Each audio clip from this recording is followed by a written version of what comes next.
On numbers 13 through 16, they've made some big mistakes on orbital notations, mistakes I hope none of us would ever make.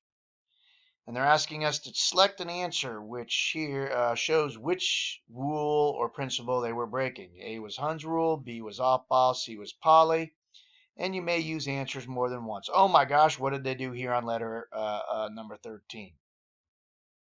Each orbital for a sublevel with more than one orbital should get one electron before we begin pairing them up.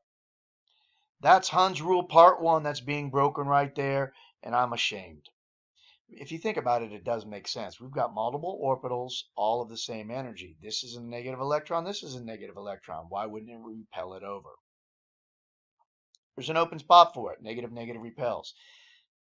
Oh my gosh, look what happened on number 14. Are you kidding me? We know that we need to build from the lowest level on up. Aufbau order of filling says fill the lowest energy level sublevel combination first.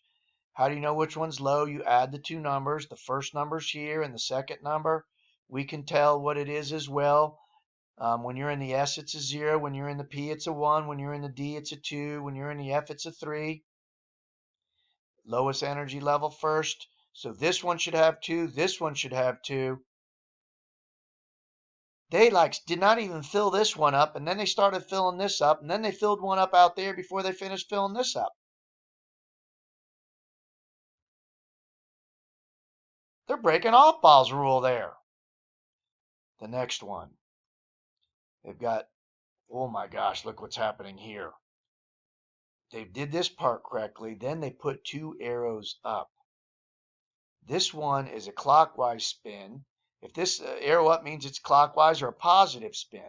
A spinning electron creates a magnetic field which would cause the other electron to flip. They can't have 2 arrows up in the same orbital. That's breaking Pauli exclusion principle. 2 electrons cannot have the exact same set of quantum numbers. Both of these electrons would have a 2 for the first number. It's in the S, so a 0 for the second number. It's in the 0 orbital, so it would have a 0 for the third number, and they would both have plus half spins. That's breaking Pauli exclusion. This one would have to have the opposite spin. Finally, holy goodness, we've got an arrow going up, another arrow going up, and one going down. These arrows going up create a little magnetic field which would flip that one so that it would be going the same spin direction. That's the second part of Hund's rule. It says that single electrons or lone or unpaired electrons all spin the same way in a given sublevel.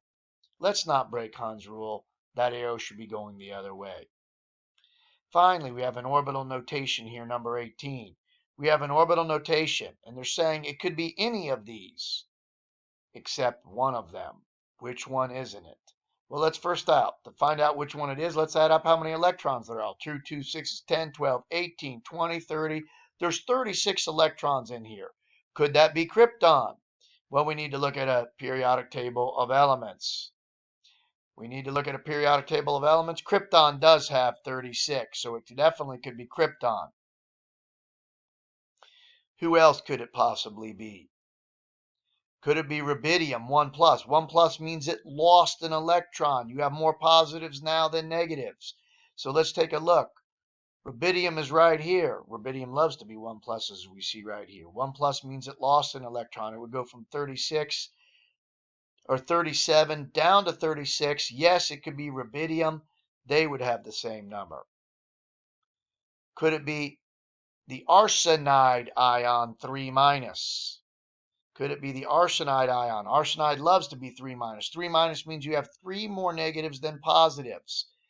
Arsenic has 36 positives.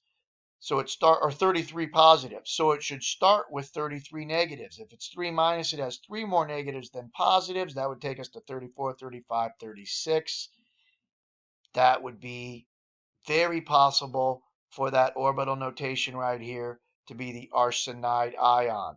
Yttrium 3 plus. Where is yttrium on this thing? Here's yttrium right here. Does it want to be 3 plus? 3 plus means it lost 3 electrons. It lost 3 electrons. It starts with 39. If it lost 3 electrons, it would be the same number as krypton. We already saw that this orbital notation right here has 36. Yes, it could be yttrium. What about selenium? 2 minus, which we call the selenide ion. Let's find selenium. Where is it? It is right here. Selenium starts with 34 protons, which means it starts with 34 electrons. If it's 2 minus, it has 2 more electrons than protons. That's why it's 2 minus. 1, 2 would take it to 36. It could be the selenide ion as well. Actually, it could be all of them. This could be an orbital notation for every one of these. And that brings us to the end of practice problems 4-9. And if you have any additional questions or want extra help, please do not hesitate to contact me.